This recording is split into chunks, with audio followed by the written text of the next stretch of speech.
Which words should you emphasize in a sentence, and does it matter? Take this sentence, for instance.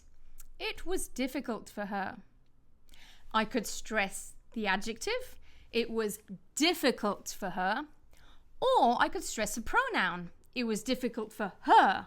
Now, if you stress the adjective, it was difficult for her, what you're really focusing on is that difficulty. So, for example, the fact that it was very hard for this person to do whatever it was that she was doing, maybe a work presentation. If, on the other hand, you're focusing, or you're stressing or emphasizing the pronoun, it was difficult for her, what you're really focusing on here is the comparison between two people. So it may have been very difficult for her, but it wasn't difficult for him. Note that emphasizing a pronoun in this way would only be used when you're making this sort of distinction, a comparison. So often non-native English speakers tend to overlook this and will often put their stress on this final pronoun. So you often hear, he gave it to me, rather than he gave it to me.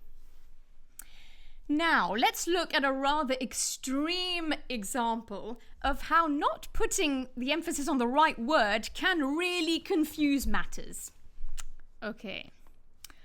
Betty bought some butter, but she said my butter's bitter. If I put it in my batter, it will make my batter bitter. So she bought a bit of butter, better than her bitter butter, and put it in her batter, and her batter was not bitter. So it was better Betty bought a bit of better butter.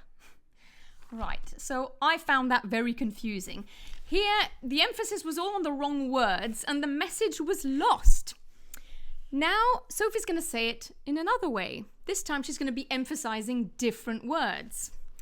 Betty Botter bought some butter, but, she said, this butter's bitter. If I put it in my batter, it will make my batter bitter. So she bought a bit of butter, better than her bitter butter, and put it in her batter, and her batter was not bitter. So it was better Betty Botter bought a bit of better butter. Better? Better. So, despite this very confusing message, it was, after all, a tongue twister. It just goes to show how using emphasis in the right way helps to give clarity to even the most complicated of messages. So, in answer to my original question, yes, it does matter which words you emphasize, and it can make a huge difference to the clarity of your message. Accentology.